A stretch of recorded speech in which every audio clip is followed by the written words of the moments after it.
قرآنی حقائق کو دلیل و برہان کی روح سے غلط کہنے کی جرات تو کسی کو نہ ہوئی، البتہ سب نے مل کر اس کا جواب کفر کی فتوے سے دیا، جس سے بنیاز ہو کر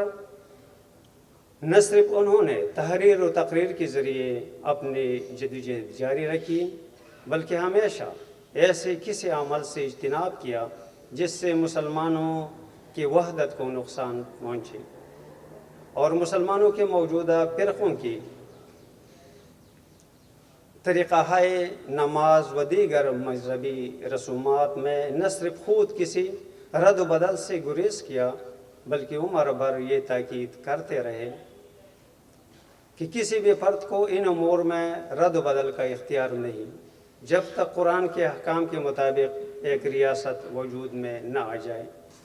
اس طرز عمل کا مقصد صرف یہی تھا کہ مسلمانوں میں کوئی نیا فرقہ وجود میں نہ آئے اور قوم کے اندر تفریق بڑھانے کے بجائے وحدت کرنے کی فکر کی جائے۔ بابا جی مرحوم کی زندگی بھر کی جدوجہد کا محور قرآن خالص تھا اور ان کی تمام کاوشوں، تحاریر و تقاریر کا ملخص اقبال کا یہ شعر ہے کہ گر تمی خواہی مسلمان زیستن نیست ممکن جز بقرآن زیستن۔ مسلمانوں کی تاریخ پر اگر نظر ڈالی جائے تو یہ حقیقت واضح طور پر سامنے آتی ہے کہ مسلم امت اس وقت تک ایک وحدت تھی جب تک ان میں قرآن کے علاوہ رہنمائی کے لیے کوئی اور کتاب نہیں تھی۔ تب تک ان میں کوئی مستقل فرقے، فقہی مسالک اور سیاسی و معاشرتی گروہ بندیاں بھی نہیں تھی۔ لیکن جب مسلمانوں کا سیاسی نظام باقی نہ رہا اور ان میں قرآن کے ساتھ ساتھ انسانوں کی لکھی ہوئی کتابیں رواج پانے لگی، تب سے اختلاف کی بنیادیں استوار ہونے لگی اور وقت گزرنے کے ساتھ قرآن اور مسلمانوں کا سیاسی نظام پیچھے رہ گیا اور مختلف فقہی مسالک اور مذاہب ہر مسلمان کے پہچان کے لیے لازمی قرار پا گئے۔ آج اگر ہم کنویں سے مرا ہوا کتا نکالنے کے بجائے بالٹیاں بھر بھر کے پانی نکالتے رہیں تو اس سے کنواں تو خشک ہو سکتا ہے لیکن صاف کبھی نہیں ہو سکتا۔ مسلمانوں کی ان گنت فرقوں کا آج بھی اگر کسی چیز پر اتفاق ہے تو وہ صرف اور صرف قرآن کریم ہے، اور فرقہ پرستی اور پارٹی بازی کی شرک سے وحدت کی طرف پلٹنے کا واحد راستہ قرآن کی طرف پلٹنا ہے کہ ہر فرقہ اپنے اپنے کتابوں کو ایک طرف رکھ کر قرآن کی طرف آئے جس پر سب کا اتفاق ہے، اور پھر اس محکم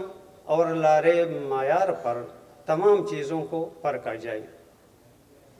اس طرح قوم میں پھر سے وحدت پیدا ہو جائے گی اور اختلافات مٹ جائیں گے، شرک ختم ہو جائے گی اور تمام مسلمان بالحقیقت طاغوت سے منہ موڑ کر خدا واحد کی بندگی اور اطاعت اختیار کر لیں گے۔ عزیز ساتھیوں، یہی مقصد تھا جس کے لیے علامہ پرویز علیہ رحمہ نے اپنی زندگی وقف کی تھی کہ اس قوم کو طاغوت کی پیروی سے اللہ کی اطاعت کی طرف لائے۔ یہ وہ مقصد تھا جس کے اصولوں پر انہوں نے زندگی بھر کوئی سمجھوتا نہیں کیا۔ فرقہ پرستی اور پارٹی بازی کی اس شرک کے خلاف قرآن آواز صرف اسے پلیٹ فارم سے بلند ہوئی۔ انہوں نے اپنی ذاتی زندگی اور اپنا تن من دن اسے مقصد عظیم کے لیے وقف کیا، اور آج اگر ہمارے دل قرآن کی روشنی سے منور ہیں تو یہ ان کا احسان ہے، لیکن اب ہمارا بھی فرض ہے کہ ہم اس اندھیری رات میں قرآن کی روشنی پلانے کے لیے کمر بستہ ہو جائے اور پہلے پاکستان اور اس کے بعد پوری دنیا سے شرک کے اندھیرے مٹانے کے لیے اٹھ کھڑے ہوں۔ جہاں اگرچہ دگرگو ہے قم باذن اللہ، وہی زمین وہی گردو ہے قم باذن اللہ، وقت کی تنگی کے پیش نظر انہی گزارشات پر اکتفا کرتا ہوں تاکہ باقی دوستوں کو موقع ملے، لیکن اجازت لینے سے پہلے ایک قرارداد پیش کرنا چاہتا ہوں۔ ارباب اختیار سے تحریک الاسلام کا یہ پرزور مطالبہ ہے کہ قرآن کریم کو اس ملک کا آئین، دستور، قانون کا ماخذ اور دین میں آخری سند اور حجت تسلیم کیا جائے۔ منظور ہے؟ آپ سب کی بھرپور توجہ کا بہت بہت شکریہ۔